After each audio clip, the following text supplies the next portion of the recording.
What's up, YouTube? This is Two Raw Forward TV. So, look, oftentimes a lot of people like to compare Steph Curry to Isiah Thomas, right? And maybe Chris Paul, other point guards.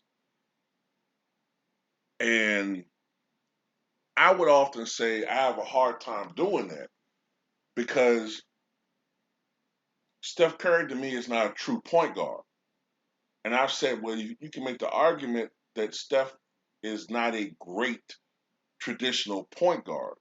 I'm not saying not a great player, but he's not a great traditional point guard. And people be like, "Oh, nigga, you hate ass motherfucker, you hate, you don't really like the nigga."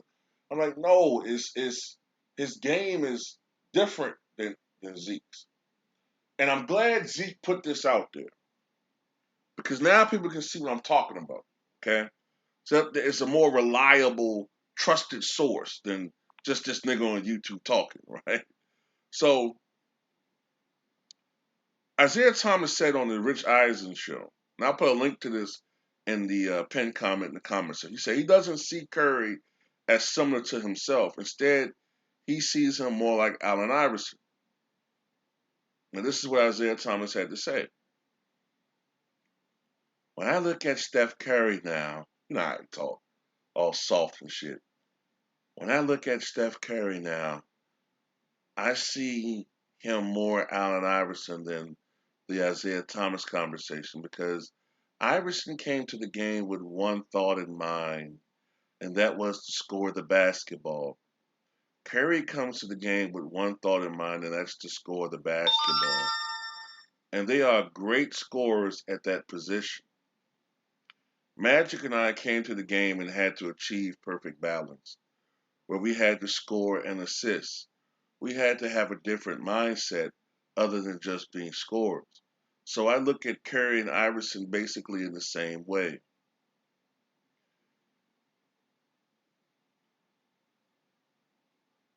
Now, I'm not saying that Curry isn't capable of being a facilitator,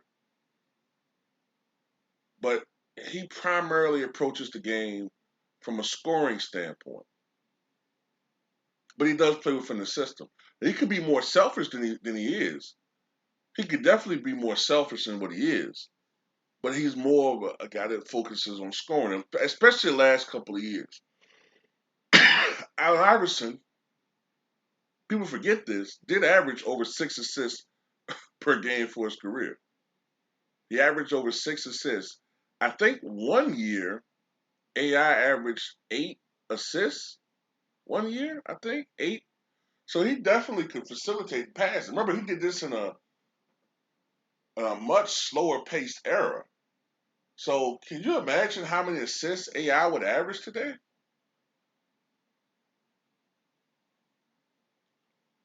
But yeah, AI would average 6, 7 assists per season.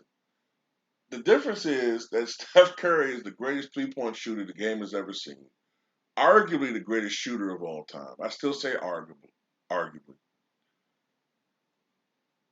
Iverson was not a great outside shooter.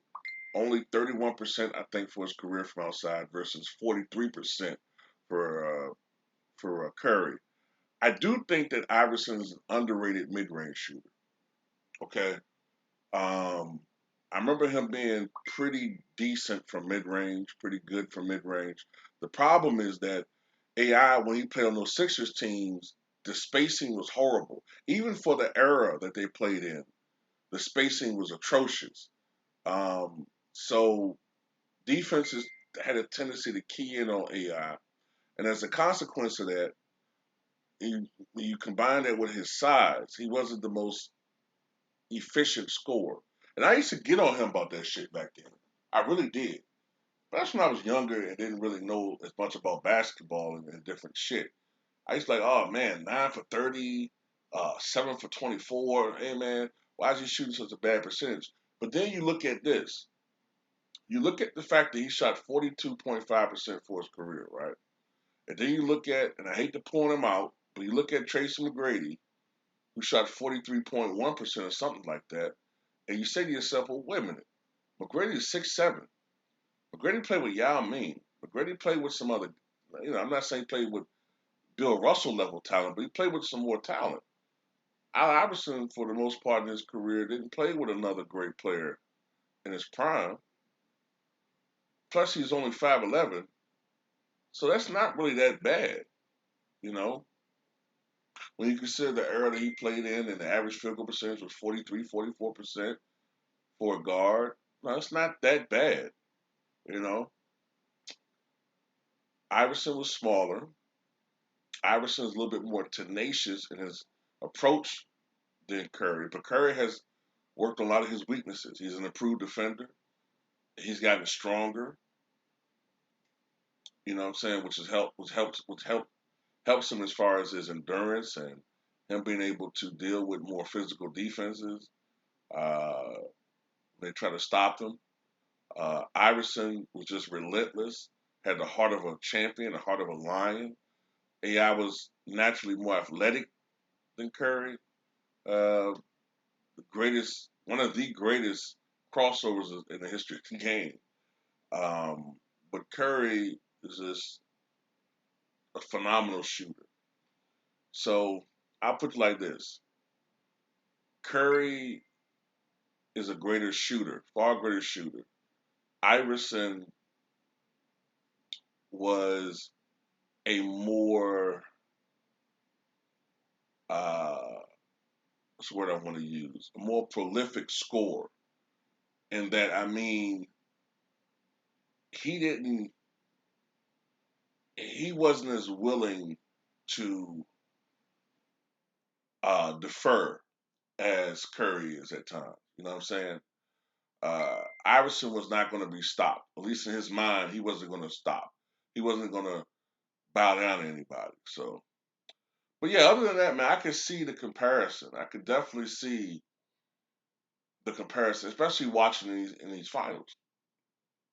Definitely. But tell me what you guys think.